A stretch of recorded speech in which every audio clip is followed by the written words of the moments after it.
Artificially Intelligent podcast where a white cracker-ass comedian in the Midwest, that's me, speaks with his bestest bud, an African-American person of color musician in Philadelphia, that's Barrett Antar Goodwin. Indeed. And we have a guest with us today. We do indeed. And yeah, a Jew from New York. Let's touch all the bases. A Jew from New York, yes. An atheist Jew from New York, okay? White. Well, atheist Jew from New York, you know.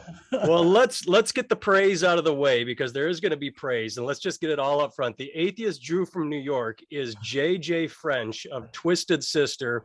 There will be too much praise to be had here, so I'll just start really quickly by saying, when I was a teenager, which we'll say was just like 2 years ago, because I don't want to give it. I felt a lack of any sense of community in my life, and heavy metal and Twisted Sister played a large role in establishing for me a sense of community. So thank you for that. But the reason I wanted to talk to you is not only because you're JJ French of Twisted Sister, but the placard behind you. I read Twisted Business, Lessons from My Life in Rock and Roll, your part memoir, part business textbook, and part self-help motivational book. I don't know how to describe it. It was a fantastic, excellent read. I told Barrett to read it before I was even finished. I said, you need to read this book. And that's why I wanted to talk to you about that book, that anybody listening or hearing should pick it up. I have been suckered into buying self-help books that I thought were horrible. Who knew a rock and roll guitarist would write a book that I found to have much more meaning than, you know, Are You There, Jesus, It's Me, someone you've never heard of living. You know. So how would you describe, like I say, part business, part memoir, part self-help? When you sat down to write, did you know what would come out the other end? Did you have a plan going forward? Were you going to tell your life story? Were you going to write a business book? Let's start there. Well, I've kept diaries for many, many, many years. First of all, to establish, I was born in 52. So if you do the math, I'm 70 or will be 70, in a couple of months. So I've kept diaries for many, many years in my history of Twisted Sister. And Twisted Sister next year will be celebrating its 50th anniversary of me being the only original member. Because I managed the band and played in the band and had so many experiences and told my experiences over the years to so many people, like the stories just, I don't want to say the fish got bigger because because I was really accurate as to how these stories were, but there were so many of them. And my life was so bizarre. It's unusual to live the life I led. It wasn't just the fact that I was in a heavy metal band, but I was in a band that was also a non-drug alcohol band, which is kind of counter to what. Yeah. The only other two I can think of would be Gene Simmons and Paul Stanley. Aside from those two being straight edge. Nugent, totally straight too. Ted Nugent, that's a good one. Yes. So putting that aside, I also was a child of the 60s and I was a drug dealer and I was a drug addict. And that can't be discounted in the story because it was because of those experiences that I went so straight that I went the complete opposite way and started a band that was built on being straight because I rejected the drug scene so severely after being almost killed in it. And of course, trying to be in a band straight is one of the hardest things in the world, not to be straight, but to find people who also share your view. It has zero to do with not being able to get high. Trust me when I tell you, as weird as this may sound, if you don't do it, you just don't do it. You could put 10 pounds of coke in front of it, wouldn't make any difference. It has no bearing on my life. I would never touch it. Dee hated it, Mark hated it, and it's just something that you didn't do. And so we would tour around the world with all these bands, and we were never invited to parties because we were notoriously straight and boring because of that, because we didn't want to hang out with them. I didn't want to, look, I'm not going to proselytize that. I don't proselytize. I explain my life. But to get back to the focus of the book, so as the book was evolving, people were saying, well, what kind of book is it, man? Is it an autobiography? Is it a business book? And I felt like the scene in Chinatown, if you're familiar with the movie Chinatown, at the end of the movie goes, I'm my sister, I'm my mother, I'm my sister, I'm my mother, I'm my sister. It's a business book, it's a memoir, it's a business book, it's a memoir. So I coined a phrase called biz war. It's a biz war. It's a business book and a memoir, the world's first official biz war. So what it is the beginning of the book just tells you about my early life, which is all full of the real fun stuff. I mean, the really crazy shit, the drugs and all the crap growing up as a hippie in New York City and what that was like. High school revolutionary, being thrown out of 2 high schools for leading student demonstrations, suing the New York City Department of Education for throwing me out for starting 2 riots.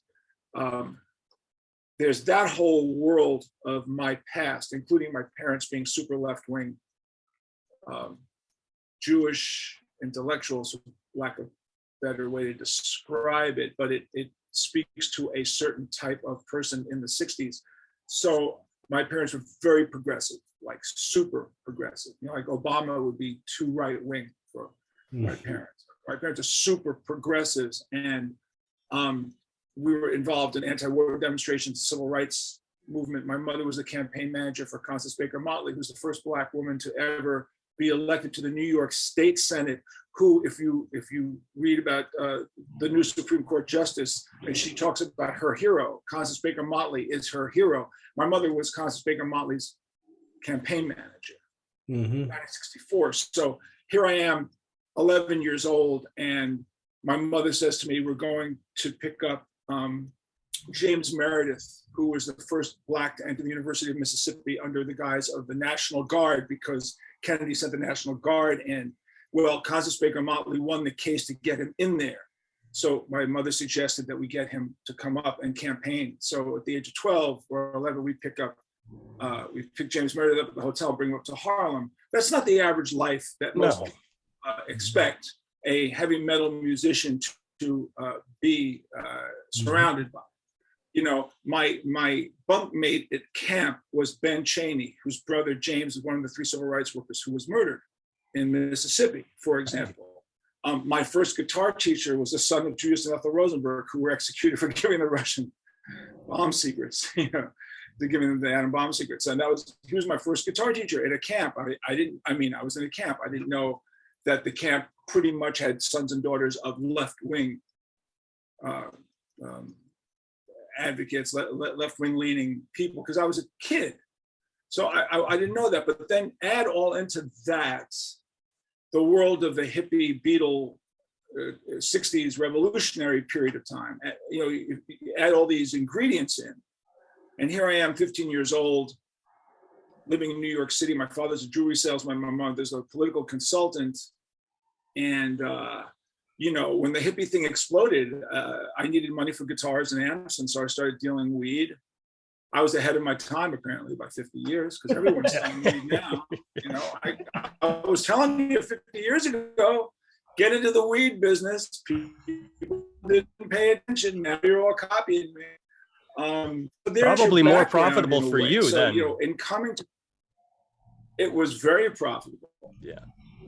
The weed business was back then, but let me put this in perspective. You know how people say, when I was a boy, gasoline was just, you know, 23 cents a gallon. When I started dealing, keys of pot were $150 for 2.2 pounds a week. Think about that economics.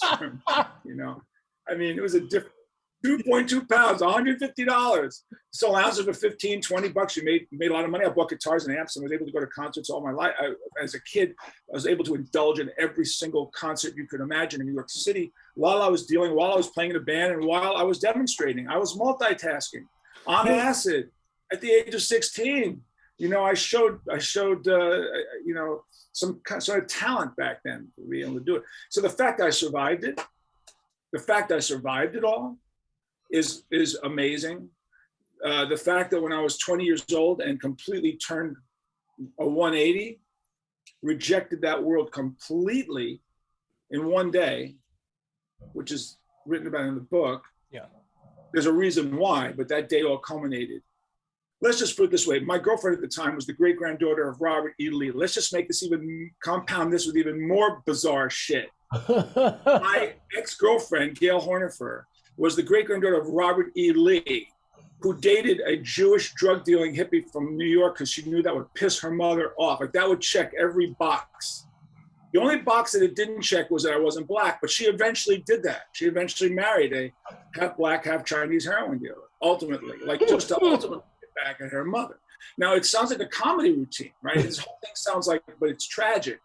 The drug scene was tragic. It destroyed the lives of everybody I knew. Yeah. And I got away from it. So anyway, at the age of 20, I say to my mom, I got good news and bad news. The good news is I have decided, walking away from the drug scene.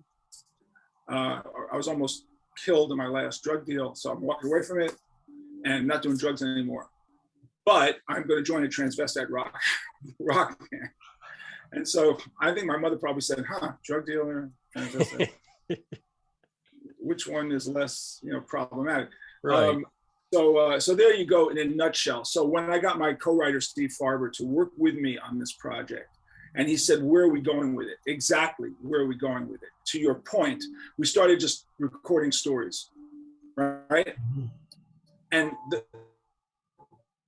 the shape of the book, it took shape after over a period of time, which eventually became a self-help book in which I teach the twisted method of reinvention, which is what the book is about. It's about reinventing himself, because we were turned down more times in the bedsheet in a whorehouse and come back more times than Freddy Krueger.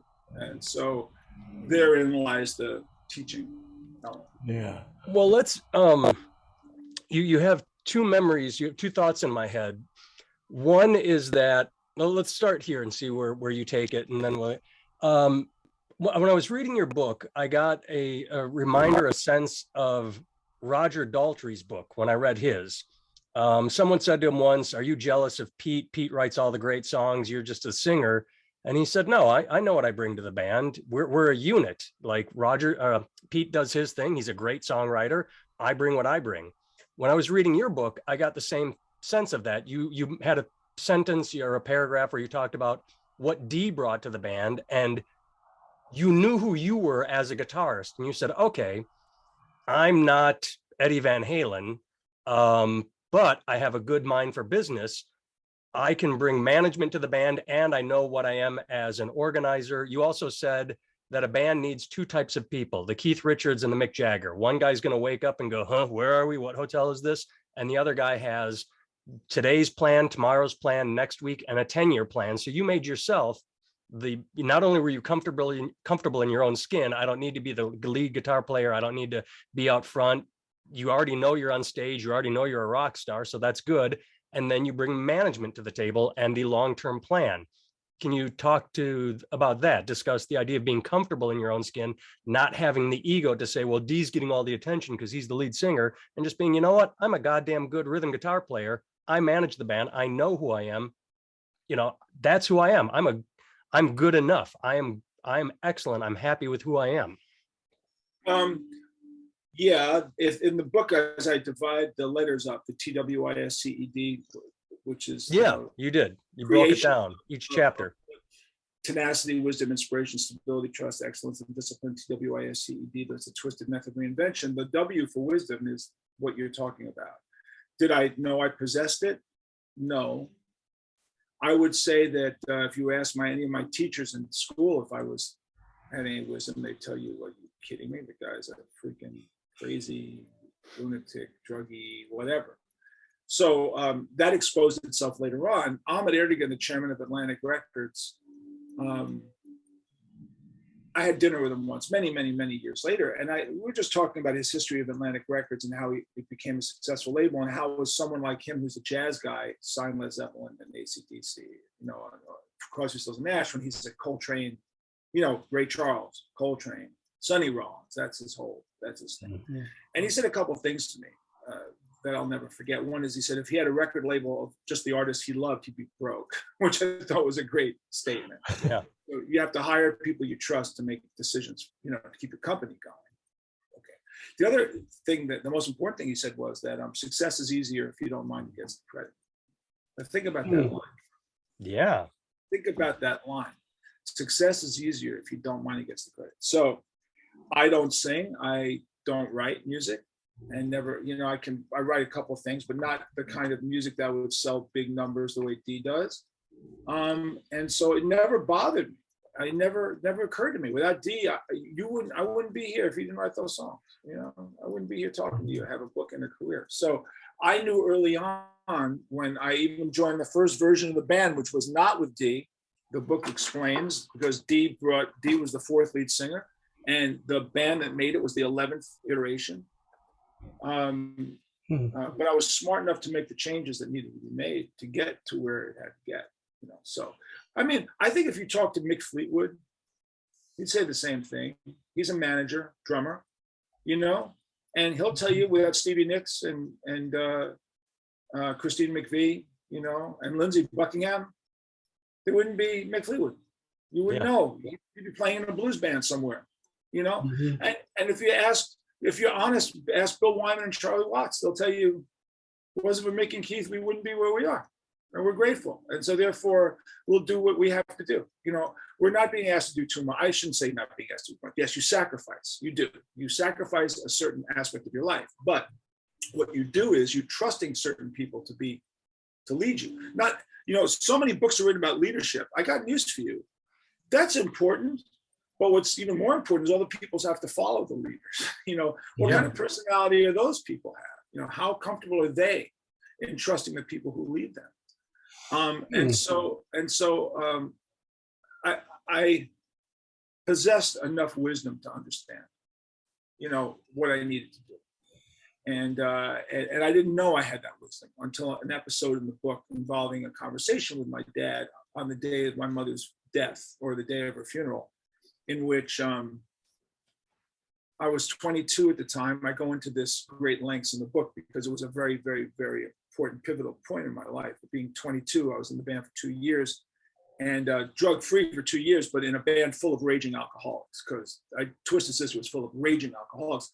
I was never a drinker. Still, I'm not a drinker. So I never drank with these guys, but these guys drank, you know. And back in 1974, drinking was like funny, you know, Mick and Keith and, you know, and like every rock band's drunk, stumbling around. That's kind of cool. They weren't druggies. They were just big alcoholics. And I didn't know the dangers of alcohol. I knew the dangers of drugs, but not necessarily of alcohol at the time. I know it may sound silly, but because I didn't drink, I don't know. So therefore, I wasn't aware of how bad alcohol was going to affect Twisted Sister until an episode in the book that occurred around my mother's death, which was the lead singer in a drunken stupor pulled a gun out on the drummer, threatened to kill him in a bar fight, which is described in the book. Anyway, at that moment in time, and I'm sorry if you have sirens around, because welcome to New York City, my life in New York. Okay? This is the soundtrack of my life. And if I don't hear these, I don't sleep. It's your white noise machine. I have to have this with me when I'm anywhere. Yeah. If I hear sirens and people screaming and gunshots, no, I shouldn't say. But I need you actually, quickly to interject, you mentioned the worst week of your mom. You also, I believe, found out that your long-term girlfriend had been cheating on you the same week your mother passed. It was like the whole thing. The three things. My girlfriend, the band, the girlfriend. It all accumulated. Crashed in, and if I was still doing drugs, I would have probably just done them in.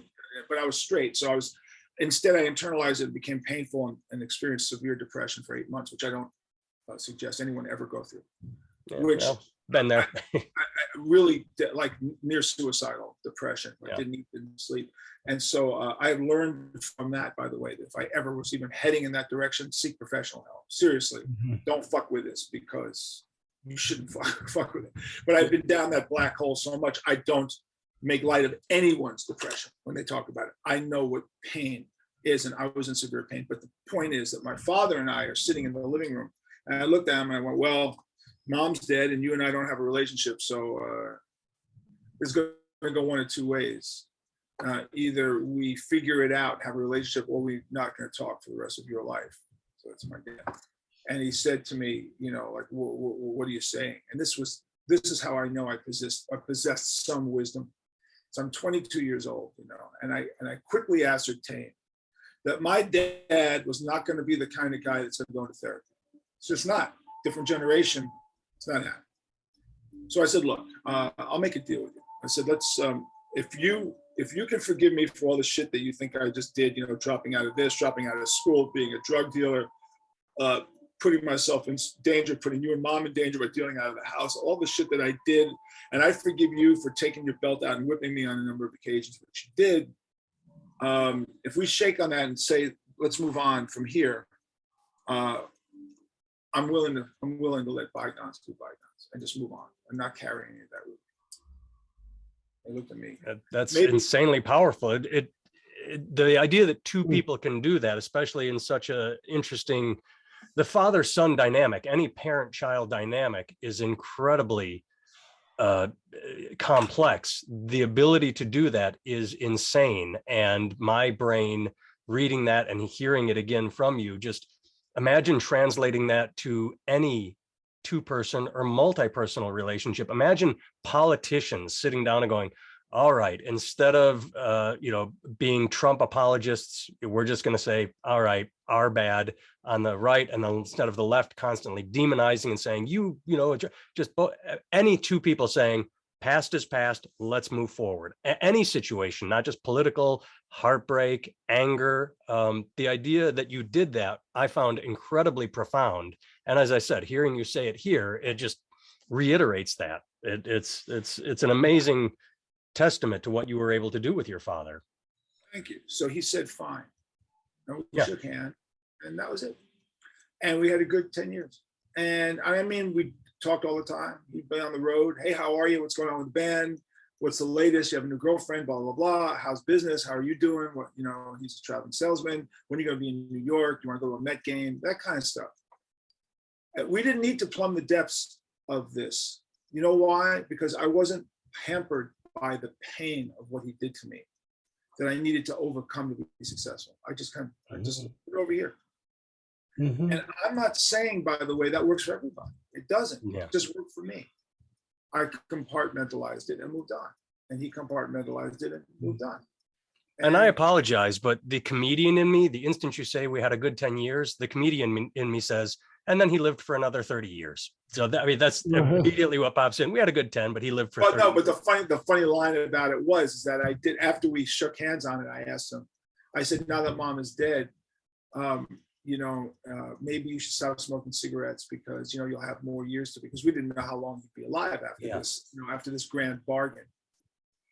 And the funny line that he said to me was, which I think I wrote in the book, he said, do you remember what you said to me when I asked you to stop smoking pot when you were 16?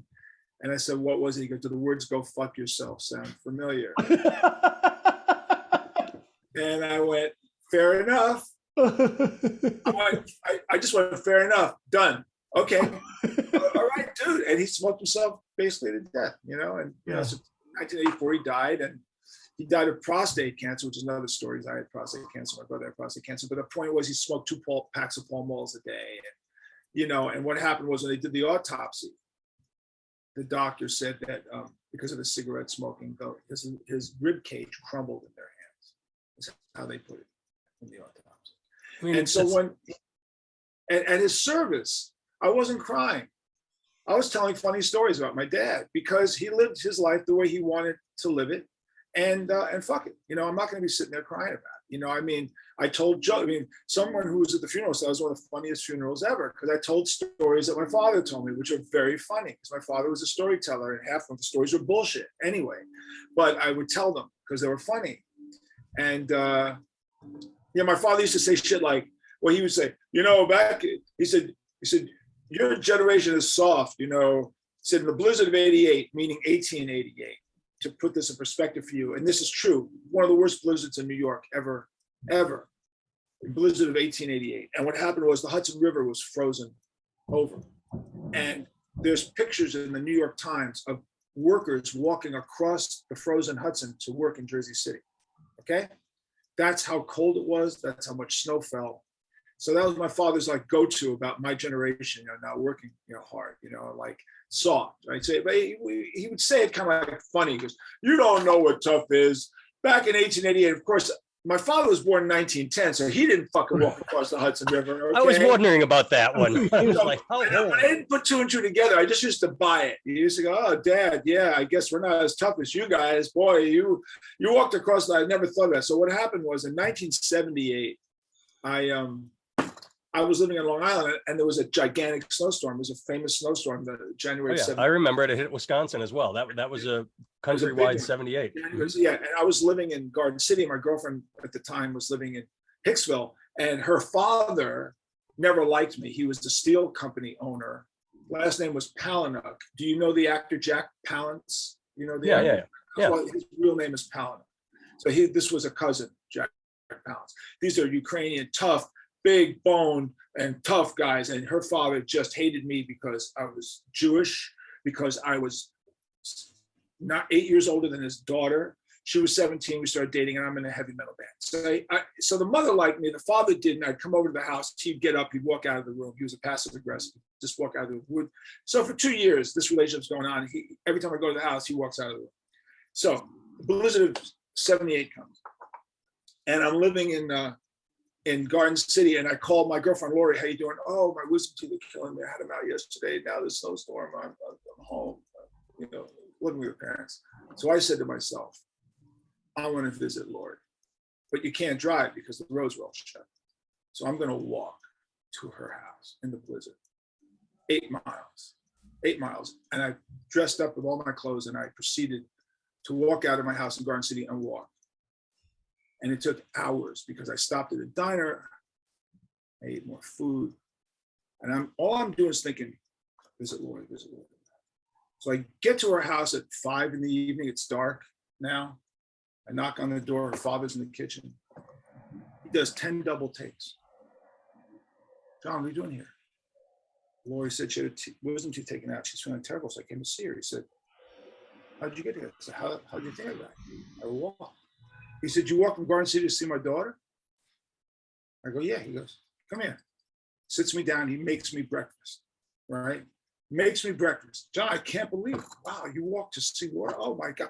But long story short, we became best friends until he died 2 years ago. Him and his wife sent me Christmas cards and birthday cards every year. Like we became best friends, even after Lori and I broke up. But I pick up the phone and call my father. He goes, hey, it's a hell of a blizzard. Oh, yeah, it's horrible. Where are you? I said, I'm at Lori's house. Oh, you stayed there last night? I said, no, as a matter of fact, I didn't. I walked from Garden City to her house. He goes, you what?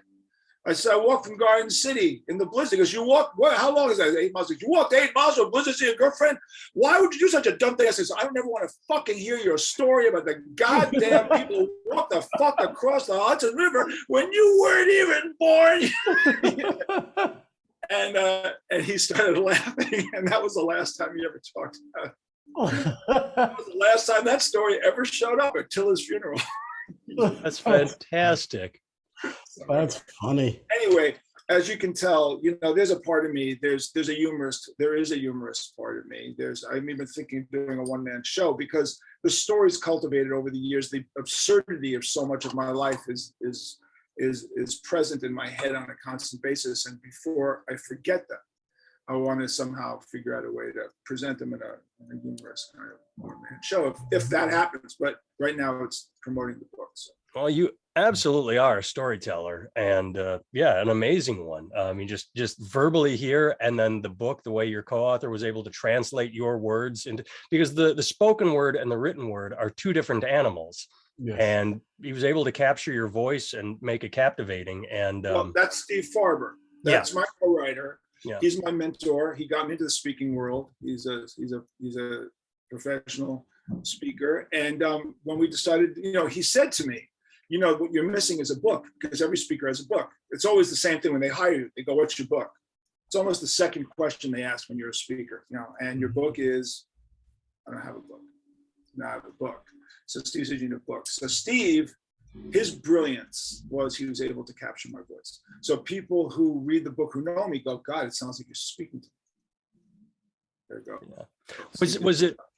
Was it on purpose, his idea, your idea, or accidental? The book reads, for lack of a better way of phrasing it, kind of like a boxer, bobbing and weaving.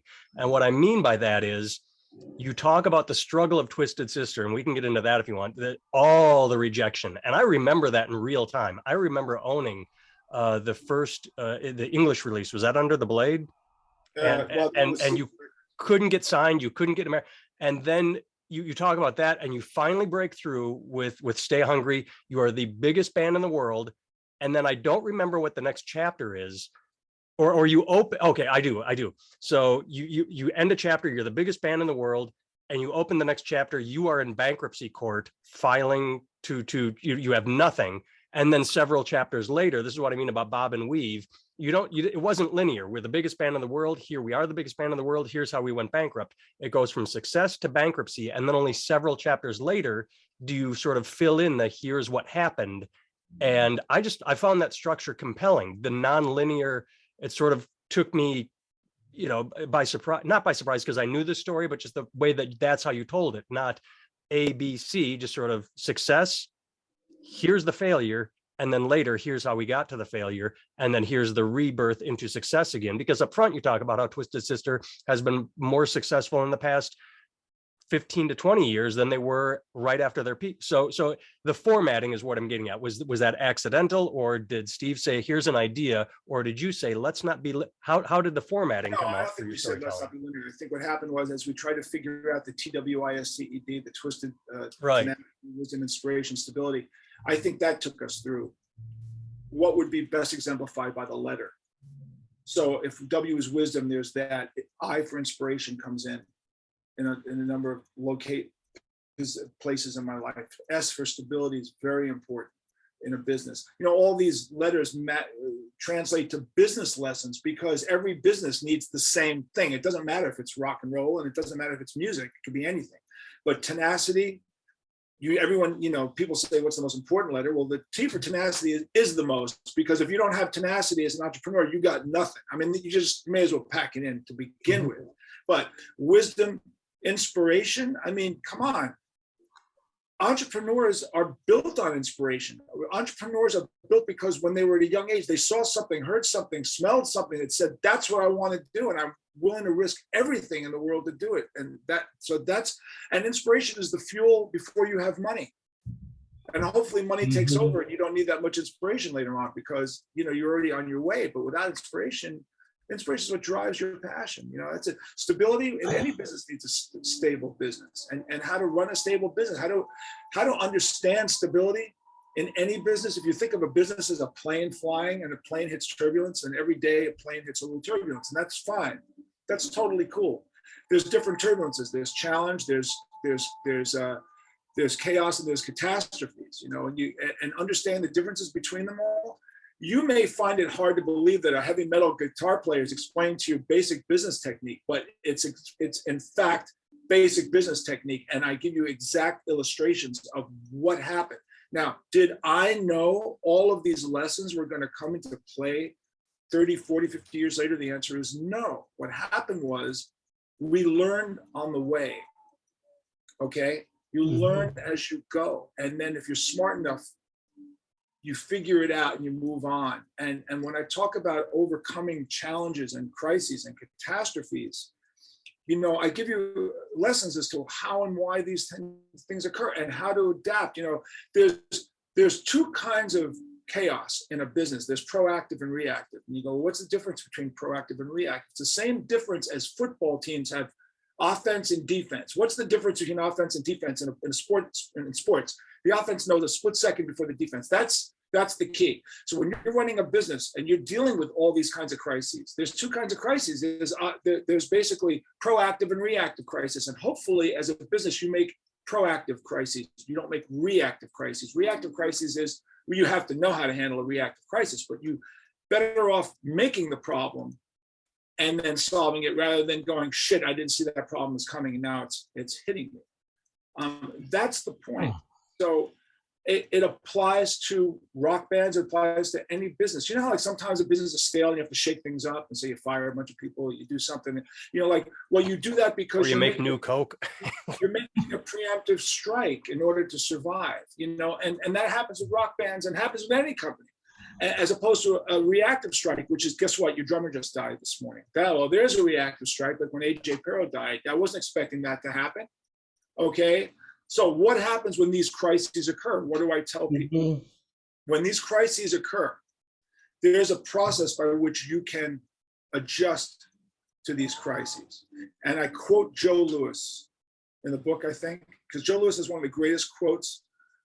Although Mike Tyson's quote about, everyone has a boxing plan until you get punched in the mouth, which is a great line. Yeah. But Joe Lewis's line is also great. I don't exactly remember the words, but it was to the effect of, when you get knocked down, you can't get back up so fast that nobody didn't see that you got knocked down. So take the fucking 10 count. This is the key. They give you a 10 count. In business, in life, when you take your hits, okay, you take them and think about it for a minute. Process this shit, because, mourn it if you have to, but you have to be able to give yourself some space, and then you reflect on what happened, and then you retool and you reapply. And while this sounds like, wow, what a logical thing for a rock and roll heavy metal guitar player, former drug dealer, to come up with, but in fact, by keeping diaries, which I did starting the day of my mother's death on December 10th, 1974, for 15 years, I started noticing a pattern. So when I started going back on the diaries, I started saying, wow, that's what happened. That's what we did. That's what happened. That's what we did. That's what happened. That's what we did. That's what happened. That's what we did. We were doing all this stuff subconsciously. And that's how we survived it.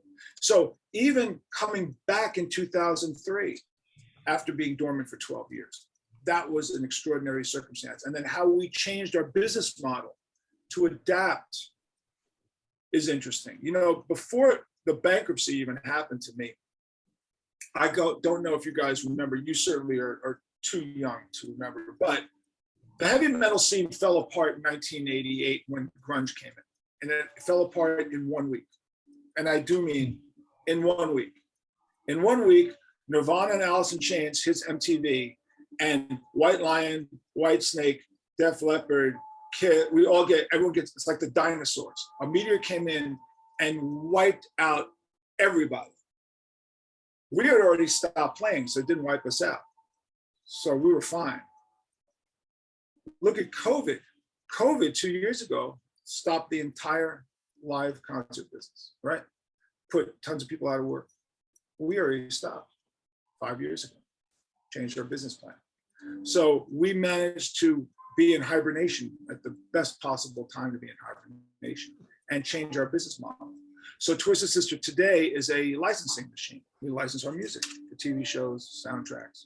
There's a reason why you hear we're not going to take it everywhere. We make sure you can hear it everywhere. I do want to talk about that, but Barrett looked like he wanted to jump in a moment ago. Barrett, did you have something? Because licensing is something I absolutely wanted to talk about, especially that song. But Barrett? I have a bunch of things, but I'll just throw out the two of them. When you talk about proactive and reactive, and you talk about offense and defense, and then you say some are ones you create and some are ones that happen to you, and you use the example of maybe you've got to get rid of some members of your band, and that's proactive, right? You have to replace some people. But can you give another example of like, what would be a common problem that you've seen throughout the music industry with bands and how they wait? Because to me, a proactive and a reactive is kind of a matter of time, right? A proactive problem, if left alone, becomes a reactive one later on, is what I guess what you're saying, right? Like you can either fire your drummer because of their issues, or their issues will get so much that they wreck something and then you have to get rid of them. Is that what you mean by proactive, is like dealing with problems are coming down the pike? That's a great question. And I will answer that question for you with specifics. I will say that the joke that Keith Richards says by him and Mick Jagger, and the W for wisdom comes into play here, where Keith Richards says, Jagger gets up every morning and says, what am I doing today, tomorrow, 10 weeks, 10 years, 10 months from now? But I wake up and go, I woke up this morning. Right. If you are aware enough to see really big pictures, you can start to create an understanding and a template of what potentials can come down the road. So, for example, the gas crisis of 73. Okay, you're too young to know, but the gas crisis of 73 was debilitating. And what did we do in the gas crisis of 73? We immediately had to become friends with gas station owners so that we could sneak in at night and get gas for our trucks. So as we started to see this happening, as the news started to pile up that this potentially could happen, We pulled into a gas station on Route 17 in New Jersey and started to befriend a couple of the young teenagers who were selling gas. Hey man, you want to come to a Twisted Sister show? And we became buddies with them. So the minute the gas crisis hit, we were able to go into the gas station at 3 a.m. and fill up with gas. That's what I'm talking about. That has nothing to do with rock and roll. That has to do with surviving your business model. Okay. Right. When the drinking age in our business was going up 18, 19, 20, 21, and the clubs were collapsing because the clubs, when you have a drinking age of 18, 15-year-old kids are in the club with fake proof because, you know, back in those days, you make a shop class. You know, anybody could go to a printing class and make a driver's license, throw your brother's freaking picture on it, right? No band was seeing that big picture. I said, God, in 1 year, 2 years, 3 years, this whole system could be collapsing in on us. This is our economic survival. We need to get out of here. I felt like I was on a fucking ice floe. I needed the helicopter to pluck me off this melting iceberg before it was too late. We concentrated on getting out of it before the whole thing eventually kind of collapsed. So that's what I'm talking about. Reading the papers and understanding the giant economic picture. There's economics you can control, and there's economics you can't control. So understanding micro and macro becomes very, very important. Now, you can't anticipate everything. You certainly didn't anticipate 9/11. There was no way you could do that, okay? So that's an example of you can't, but there's plenty of other things you can do if you don't keep your head. So when downloads started coming, if you were really aware of the tech, you could project down what's going to be the next move, and how you're going to protect yourself from that. Now, if you said to me, no one could have predicted that vinyl would come back the way it came back, I would say you're right. That's a pleasant surprise. Sure. However, if you are steeped in that world where you're reading about everything, you start to see things, and nothing should shock you if it happens. So knowledge is power. Sticking your head in the sand is just ignorance. And most musicians have a great cop out. Hey man, I'm just a musician. And I go, okay, fair enough. You know, listen, you want to be great at something, you got to do it a lot. But you need somebody to have a broader view. So that's an example of having a broader view. You cannot create a prophylactic environment that's going to answer every single question they could possibly throw your way. But you can get enough of it and a kind of understanding. If you live long enough, like I've lived long enough, you know that every scene has a buy and sell date. I don't care if it's Motown, I don't care if it's Liverpool, I don't care if it's San Francisco Sound, I don't care if it's LA, I don't care if it's country rock, it's all got buy and sell dates. So if you understand the buy and sell date of the buyer and the mentality, you know it doesn't last forever. You know, I talk about this to young people who become successful early. The biggest mistake that young people who become successful early make is they think that success is owned. Success is rented, it is never owned. The public lets you rent it. For a certain period of time, the public will let you rent it. But if you're dumb enough to think this shit lasts forever, you're a dumb fuck. And that is unfortunately what happens across the board without good representation and good mentoring to young, successful people. They think they crack the code at the age of 23 and they're golden for the rest of their life. That's bullshit. I have two thoughts. One is when you talk about time limits, the grunge that replaced heavy metal was replaced by NSYNC and Backstreet Boys boy bands by the end of the 90s. And the second thought off what you just said, I don't know if you saw it, but a couple months ago, Tiffany, I think we're alone now. She made viral news for being drunk on stage. She was very bloated and very, very sad and depressing. And a lot of people were making fun of her. She's like, she had a smoky voice and was, and as people were making fun of her, I looked at her and said, wow, how sad for her in an empathetic way, saying that here she was the biggest star on the planet with that song. And she probably thought that that was going to last forever. Like, wow, she's young, she's pretty. And to have that all go away, she is forever chasing that success and so that's how she ends up on stage drunk and bloated.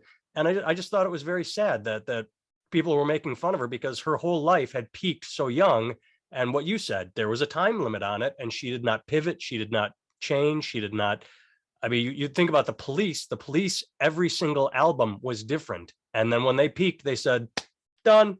Like they you too. After the Joshua Tree, it was, are we going to make Joshua Tree Part 2 or Achtung Baby? They pivoted. And then when that didn't work again, they went back to but yeah, it's like you said, there is a timestamp unless you are clever enough to figure out a change. But this ties into something else that you said, though. Like, if the T stands for tenacity and the D stands for dedication, is that correct? Right? What is it? Discipline. Yeah. Oh, discipline. Okay. So, what is the difference between discipline and tenacity for you?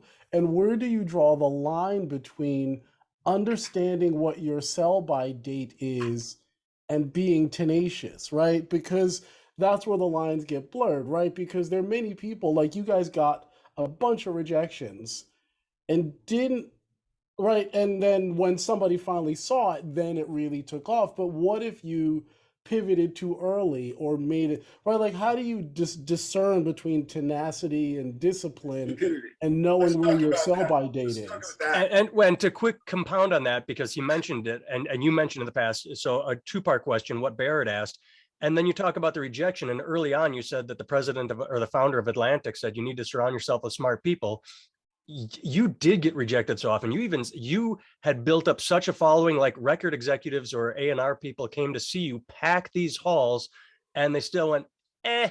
And then you found there was one guy, I can't remember his name, but who just had it in for you, did not like you, said, we're not going to promote the album until you, whatever changed his mind, it was put out your next album. I will promote it, I promise. And that was Stay Hungry. But like you said, you had built this huge following, and yet everybody was still saying no. So you were tenacious. And another thing you said was that everybody talks about Einstein's quote of doing the same thing over and over is called insanity when you expect a different result. And you said, no, doing the same thing over and over is preparation for, the student meets the teacher for you to explode. So I know both of us just threw a lot at you, but hopefully you can tie it all together with being tenacious, facing rejection, and continuing to do the same thing, because every time you do it, you improve, you become a master of that thing you are doing, you become an expert. And that way, when you get your break, you are ready to explode. Well, the luxury Twisted Sister had, which most bands don't, is that the bar scene was gigantic and allowed us to make a lot of money. So we were never starving, and we were able to hone our craft. Now, we saw the thing falling apart. Remember, when we started, clubs held 100, 200, 300 people. By the time we left, the clubs were holding 3, 4, 5,000 people. We were making a lot of money. So even though we were being turned down by record labels, we were able to get the rejections letter in the afternoon and go out and play 5,000 people that night screaming, which meant that the validation of our fans proved to us we were on the right track. Mm-hmm. Okay, sure. So had we been playing to nobody, I'd say, fuck that. Had we been playing to nobody for years and years and years and getting rejected, I'd say, I guess not. I do say in the book, just because someone tells you you suck doesn't mean you don't suck.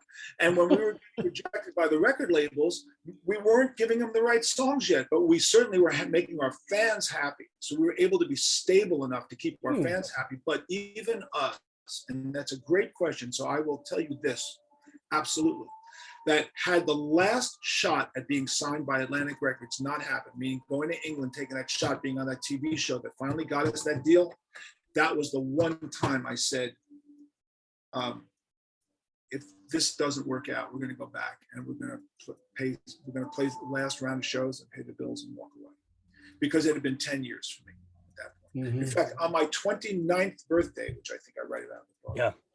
On my 29th birthday, I kind of had a crisis. And I brought a manager in at the time because it was overwhelming for me. And I said to him on my 29th birthday, if we're not signed by 30, which makes 10 solid years for me, I see the writing on the wall because of the club's the system's going to collapse and it's all going to fall apart. So the photo shoot for Under the Blade was done at midnight on July 19th, the following year. Now, as great a story as that is, that label went bankrupt 2 months later, which is what almost put the dagger in, because there had been so many shots at it and so many failures that when we finally signed with Secret and we had the record out, and then just as we were going to go to tour in Europe, the label went bankrupt and the tour was canceled. I have to tell you that that was a big one. That was a gut punch in the solar plexus that was almost impossible to recover from. But we recovered from it and we came up with one more plan, which is what you do after you get over the trauma of the rejection. And this was the plan, was to go to England. We had one more shot to do a television show. And we got that shot and we went over to England and we got the deal. And yet the label in America didn't want the band, even though we had a hit record in England, hit singles, which was perplexing to us because England adopted Twisted Sister the way New York adopted Twisted Sister. In other words, they got it. They got it exactly. And England's small. England's the size of New York State. So when you're on TV in England, everyone sees you. When in the newspapers in England, everybody knows you. So we had a hit record, we're on TV. We came back to America thinking, wow, here we are, New York kids back from New York, a hit record, and the label somewhat, fuck you, we don't get it. Yeah. Now we're pissed. Here's the difference. We're not upset. We're like, fuck you, motherfucker. We've just proved it. We traveled 3,000 miles to another fucking country, had hit record over there. They embraced us. You can no longer say it was a cult in the tri-state area of the same 4,000 people that travel to every club 52 weeks a year in a circle. You know, we went 3,000 fucking miles. Now we're pissed. There's a difference. Now we're not upset. Okay, motherfucker. All right, fuck you. Don't give us any money. We got money. We'll tour this country and we'll fuck you up. And we did. And we did exactly that. We blew every fucking band off the stage every single night, to the point where a year later, the record company president sat me down and read all these telegrams like, Doug, Twisted played so-and-so, blew the place apart. Why didn't I get support? Doug, Twisted played LA. How come I didn't get any support? Chairman of Canada, the chairman of WEA Canada, Roger Desjardins, Doug, Twisted came up and played the Toronto Maple Leaf Gardens with Dio, I think. Blew the place apart. How come I'm not getting any support? And that's when Doug Morris said, do you know how much money I spent on you last year? I said, probably nothing. He said, yeah. And he said, do you know how many records you sold? I said, I didn't know. So you sold $100,000 without me putting a cent in. Imagine next year if I put money behind you. He said, do you know what this thing MTV is? That's how long ago this was. He goes, you know about MTV, right? Like, yeah, because we had a video and he goes, you know who owns MTV? I said, no. He says, we do. American Express and Warner Music owned MTV. Ah, I didn't know that. Yeah, for that moment, because these corporations buy and sell this shit all the time. I've told this story on a number of occasions. People go, that's bullshit. They go, holy shit, he's right. They owned it. Yeah, so people didn't know it. So anyway, he said, give us the right video and I'll make you the biggest band in the world, which, by the way, I thought he was full of shit anyway. I'm a New York kid. Father's a jewelry salesman. This dude who says he hates me is now telling me he's going to make me the biggest thing in the world. So I really walked out of that meeting going, I had dinner with my brother that night. He said, what happened? I said, well, the last year we've been touring around the world. He goes, yeah, man, I know. It's amazing. All these magazines. I said, yeah, but this guy says he's going to make me the biggest band in the world. He's so full of shit. And he did. But he did. I mean, he did. I mean, those two videos, both We're Not Going to Take It and I Want to Rock. My son is 7 and I don't want to say the word but Amazon device, play I Want to Rock by Twisted Sister. So it's generational, but those two videos were everywhere. And that reminds me of something I said we would come back to, licensing. I want you to give your thoughts on the journey of We're Not Going to Take It, from being attacked by the PMRC and being told that, oh, I remember the first time I heard We're Not Going to Take It in a commercial, and my thought was, I can't believe that this song that was supposed to be devil's music and cause kids to speak out against their parents and ruining society, just like Elvis with his shaking hips, is now on TV and accepted by widestream acceptance. Do you think it's because the kids that listened to it then are the adults now, or is that just the way it goes? Elvis's hips are shocking and then they're not shocking. Twisted Sister is shocking, then it's no longer shocking. Like now that the song is universal, what do you think the journey is behind the song going from offensive to accepted? Part of what part of what you just said is true. Elvis was shocking, then he's not shocking. You know, the Beatles were shocking, and then they're not shocking. The Rolling Stones are shocking, they're not shocking. Eminem is shocking. Eminem is going to be on fucking Vegas in 10 more years, and he's going to be on commercials, you know, because that's what happens. I mean, think about this. Chuck Berry, black rock and roller. What white Republican would be using his music back in the 50s? Yeah. None. Guess what John McCain used as his theme song with the president? He used Johnny Be Good, written by a black rock and roll musician. So everything does tend to change as time goes on. But we always knew that what we were doing was funny. So when they accused us of destroying, how they put it, the morals of American youth, we're like sitting there going, are you fucking crazy? Like, and the fact that it was Chipper Gore, a Democrat, that was even more shocking. Like, if my mother was alive, she would have called her up and go, what are you, fucking idiot? What the fuck is wrong with you, stupid? I mean, my mother would have just gone nuts on it. So it was a political ploy. And the problem with that was that it was so effective that we were followed around the country by police in Texas and harassed. Yeah. They arrested my singer.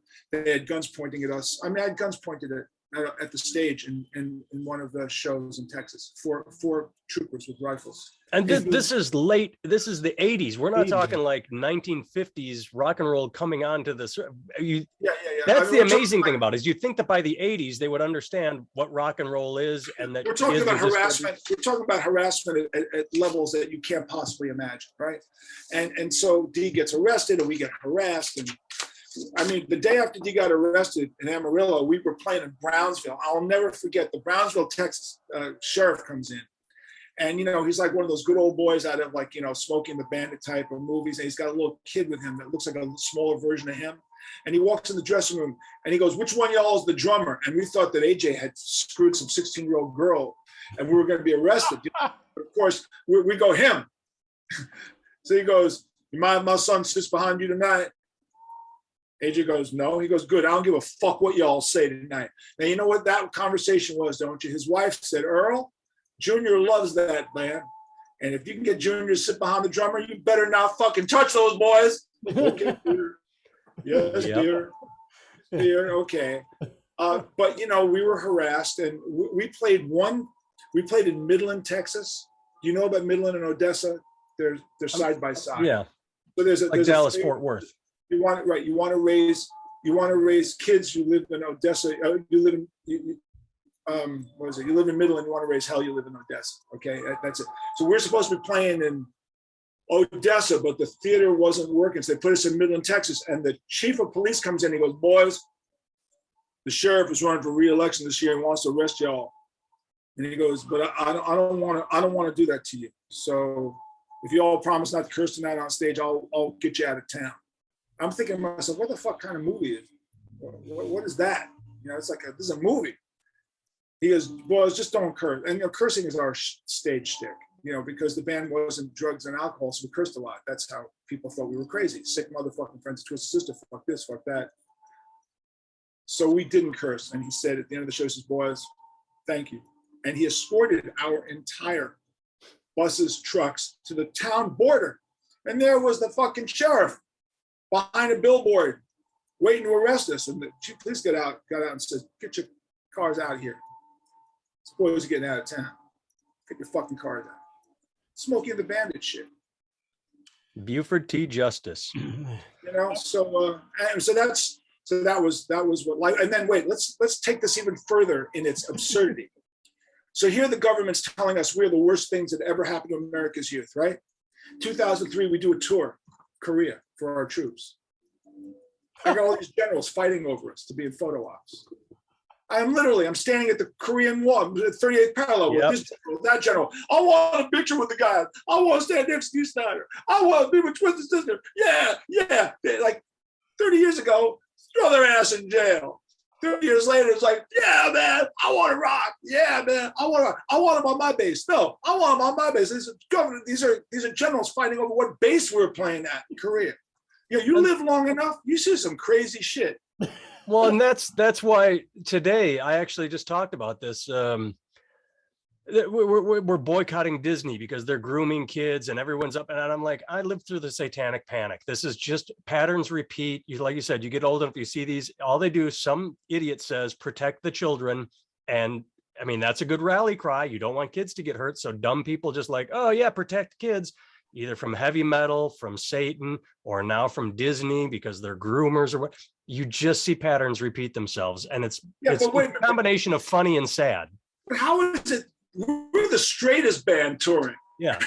Right. But you look silly. Testifying. I think D's thinking to himself, I'll bet these congressmen are banging their interns and doing blow. And here I am, don't drink, don't do shit. Got a wife, 4 kids. I'm like the straightest guy on the planet Earth. And these guys are accusing me, you know? And so I would look at them and go, and then the record label said, don't tell anybody you're straight.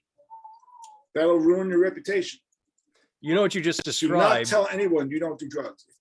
You just described the script, the movie Porky's 2, where they didn't want the Native American player in the theater, but then they were all watching porno tapes in the courthouse basement or whatever, and they got busted at the end of it.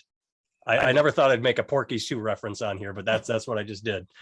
All right, as we get close to the end, I would love to ask you about something that's not in the book. You described very well the success, the bankruptcy, and later on you said, well, here's what happened. We chose the song Leader of the Pack to be the leadoff single. We put all our eggs into that basket and it didn't work. And I remember that happening in real time. When that came out, even I went, okay, you know, I still like you, your Twisted Sister, but odd. What I do not remember reading in the book is how you came to that decision to say cover of Leader of the Pack and sort of cheesy video making fun of. Was it a reaction to the PMRC saying they're so dangerous, we're going to take a little air out of that? Or how did that come about? First of all, we've been doing Leader of the Pack for years in the bars. So we never thought it was a weird song to do. We've been playing it in the bars along with Under the Blade, Destroyer, Sin, Sin After Sin, Kill or Be Killed, all the nihilistic shit was, here's Leader of the Pack. We did it a lot. So it wasn't like, let's do a 50s song, a 50s sounding song, or Shangri-La's, early 60s, whatever. So we'd already done it. So we just thought it was a funny song to do. Completely wrong. Completely wrong. Had we led with Fire Still Burns, would have been the way to do it. Would have been really the way to do it. The Fire Still Burns would have been the lead track and would have been a heavy duty video. Fire Still Burns, and it'd been great. Or Come Out and Play. But it was a stupid move, and we. But did Leader of the Pack? I'm sorry. Did Leader of the Pack go over well in the clubs? Oh, it did, yeah. Right, then how would you, right, like, you know what I mean? Like, if you have, like, there's a difference between what the generals know and what the soldiers on the ground know, but there's also a disconnect between what happens in the club and what happens over MTV, right? So it seems like a very honest mistake. The song, it wasn't wrong to record it. It was wrong for it to be the lead single. Okay. Or a single from the record. It was a track on the record. It would have been a funny track on the record. The fact that it was the track that introduced us to the next record is the problem. And that was the mistake. And we talk about it all the time. I mean, that was a big mistake. And the band was already suffering severe internal problems. And we never got over them. So it just exacerbated the problem. And eventually it was left to me to decide to take the whole thing down. And I decided I would take the whole thing down. There was no reason to keep it going. I did not want to, I guess you need to understand from our perspective, you start out in a bar playing to 10 people, right? And then you play to 100 people, and you play to 150 people, and you play to 200 people, and then 300 people, and then 1,000, then 5,000, then 20,000. You come out with a single, and then you sell 1,000 albums, and 2,000 albums, and 5,000 albums, and 20,000 albums, and so on and so forth. So there was always an upward trajectory. I never wanted to go back. I always said to myself, I'd rather disappear than go back. Yeah. Rather than become one of a million 80s bands that collapsed when the heavy metal thing died. the Rats and all those bands that were playing bars, we weren't going backwards. Mhm. I wasn't going to go backwards. I'd done thousands of shows in the bars. I was, the book shows all the shows. I said, for me, it was 9,000 shows. And think about this fact here. When you talk to a new band these days, ask them how many shows they've done. They usually go, yeah, I've been together 2 years, played 50 shows, like 50 shows. Okay, that's impressive. That's impressive, 50 shows. A couple shows a month. That's impressive. Do you know that in the first 30 months of Twisted Sister, I played 3,460 shows? Right? So, fuck all that shit. Like, we got great because we did it all the fucking time. Yeah. And I tell people, when you watch an Olympic skier, it's because the motherfucker got up at 4 o'clock in the fucking morning and went to the mountain and did it for 10 freaking years. And that's why the guy got a gold medal, the girl got a gold medal, and you're sitting on your fat ass watching on TV because they're doing something that you are not gonna do, right? And when you go to see a classical concert and you see a first chair violin player and she's doing, Tchaikovsky perfectly, it's because that person's getting up at 4 o'clock in the morning and doing it for 8 hours a day for 20 freaking years, and you're not, and they are. Well, yeah. Twisted Sister killed themselves. That's why we got good. And we fucked up a lot along the way. But every time we fucked up, we learned a lesson until we became bulletproof, which is why at the end, promoters go, how many bands are there? Or think about it, how many performers are there in this world that you as a promoter would trust with 100,000 people? How many artists are there? Not that many. Really tiny group of performers that you would trust with 100,000 people. We're one of those performers. And we could be trusted with them because we learned how to do it. Well, let me ask you this, right? As a grown man now, what would you say if you walk into a room and somebody puts 5 bands up and you watch them and then you interview each one of them for 20 minutes to see which one you're gonna, let's say you had $500,000 and you had to put it on a band, right? How would you, if you could have one show and 20 minutes worth of time with them, how could you determine who would be those people? I wouldn't. I tell bands that ask me to come and see them. When I ask them, they typically go, hey man, I've been together 2 years, played 50 shows. I typically say, great. When you get to 500, call me, I'll come and see your band. Okay. 500 shows. That'll never happen. I said, well, there's a good chance I won't come and see your band because you're going to suck at hit about 500. And I don't need to sit there watching while you suck. But I respect people suck. Right. And I'll come and see you at 500 shows. But don't talk to me. So I'm not the right guy. Because while there may be a band with a song or two, and that may be okay, that's not the impressive part to me.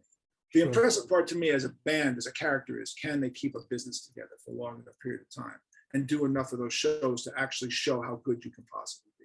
And it doesn't matter really what kind of music it is, doesn't really matter. That's my personal evaluation. That doesn't mean that you will not go see someone and go, wow, 2 great songs, I can make a record and have a hit record. And that's fine too.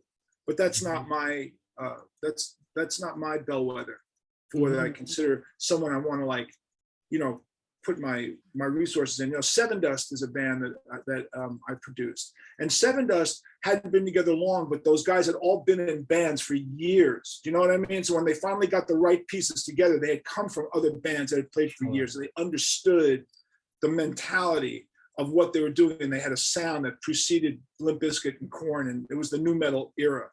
And so you could tell, in fact, before they were called Seven Dust, the singer Lejean, the singer for Seven Dust, he was in a band called Body and Soul, and he was an R&B singer. And I remember seeing Body and Soul open up for a band that preceded Seven Dust, and I said to the drummer in Seven Dust, if you ever get that guy, call me.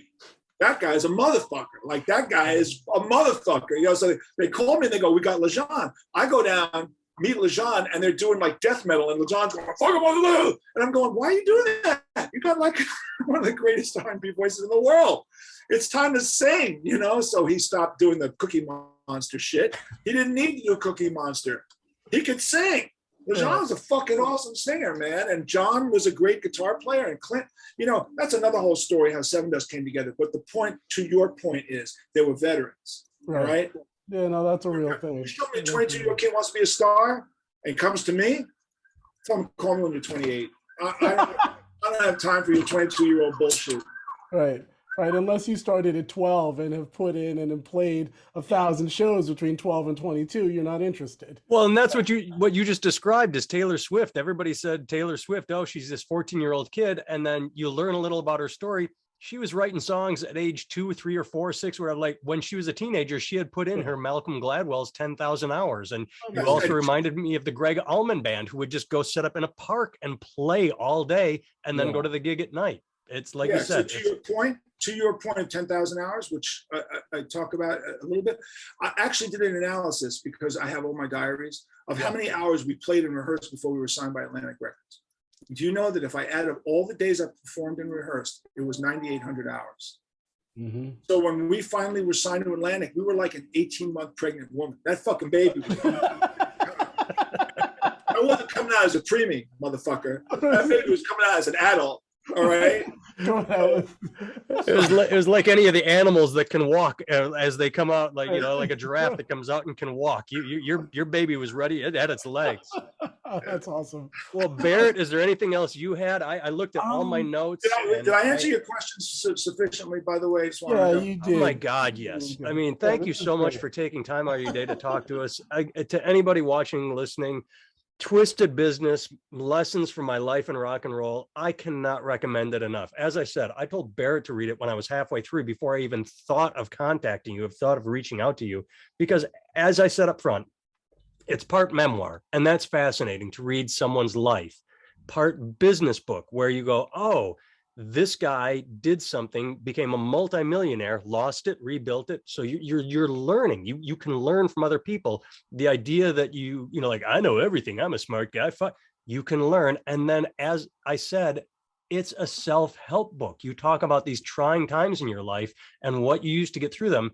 It's amazing. And of all the fucking things, it came from a rock and roll guitarist, which who saw it coming? But I'm glad I picked it up. I was so happy to just, you know, hey, I remember Twisted Sister, one of my favorite bands. I'm going to read this. And I got so much out of it. And thank you. Well, I just want to add a couple of things. First of all, we didn't even talk about 2 heart operations. So they were successful in curing atrial fibrillation. We didn't talk about my prostate cancer. I approached all of these issues, including my daughter's eye disease, uveitis, which is a leading cause of blindness among young girls in America. I approached my heart condition, my prostate cancer, and my daughter's eye disease the same way I approached Twisted Sister, which is I learned everything I could about everything I could. And then I got the best possible people to deal with it. I didn't stick my head in the sand. I said, you know, now I can talk atrial fibrillation with anybody. In fact, I had my surgeon who did my operation on my podcast, and I do have a podcast, everybody, because everyone has a podcast. We all do, yeah. Promote it quick. What's it called? The JJ French Connection. JJ French Connection. Beyond the music, because it's not just music, it's acting, it's writers, it's doctors. Because I had my surgeon, and then the guy did. Popeye Doyle hasn't come at you for royalties or licensing. Yeah, well, they haven't yet, but you know why? Because the name is actually French. It is actually French, so I can say French Connection. I learned that from a licensing issue, but I was managing a singer-songwriter who was a house painter, right? He was a house painter in Long Island, and he had a funny little card, the Picasso Brothers house painters, right? I get a phone call from the Picasso estate saying, is their name Picasso? I said, why? He says, if his name's Picasso, that's fine, but if it's not, we're going to sue him for trademark violation. Okay. So anyway, my name is French, so I can say French. Anyway, so I have my urologist who performed my prostatectomy. And by the way, yesterday was my 4th anniversary of my prostate operation, and my was completely 0. So I'm very happy about that. But my father died of prostate cancer. My brother had prostate cancer. My brother and I both figured out exactly when my father got it, when my brother got it. I knew when I was going to get it when I turned 66, like my father and my brother. All the tofu in the fucking world wouldn't have changed that diagnosis, okay? I was getting prostate cancer. It wouldn't matter how much broccoli I ate or tofu I ate, it was gonna happen. So the bottom line is that that's okay. But the point being, here's the point. The point is that I learned everything I could. So when the time came and it hit me, I already knew the doctor, I knew the hospital, I knew how they're gonna approach it. So if you're going to glean anything from JJ French, it's that you become proactive with everything in your life. Mhm. and don't stick your head in the sand, and move on quickly. And I've been divorced twice, and you move on quickly. All of these things are traumatic, and all of them suck, and they all have pain involved. I'm not going to ever discount that they have pain, but the faster you do it, the faster the pain goes away, and you can deal with the positives in your life, at the risk of like sounding like some sort of like, jive con artist person. I'm not trying to do that. I'm just saying this is what I went through. This is how I survived it. The book goes into detail as to how it happened. The fact that you read it and you appreciate it, I'm very, very grateful. The book is available on Amazon because it's not enough bookstores, but you can easily get it on Amazon. And I appreciate how much you have me on the show. Thank you. Well, thank you so much for taking time for today. And quick, we talked about website. We've got the JJ French Connection podcast. We've got the book, Twisted Business. Website, jjfrench.com. If you want to reach me in any way, I'm going to give you an email. So listen to this. It's simple. Ask JJTS, ask JYJYTS, ask JJTS at Gmail. I'm jjfrench.com is my website. You can reach me on that. TwistedSister.com. I'm on Facebook. I'm on Twitter. All the usual stuff. But if you want to email me, contact me for speaking engagements, which I do all the time. Please feel free to reach out at Ask JJTS, the Twisted Sister. That's jjts@gmail.com. So there you go. Barrett can be found at antargoodwin.com. He's the musical director for the Katie Henry Band, katiehenrymusic.com. I can be found at nathantimmel.com, and my book, We Are 100, is also on Amazon. Thanks so much for watching or listening. Have a great finish to your day, week, life, month, whatever.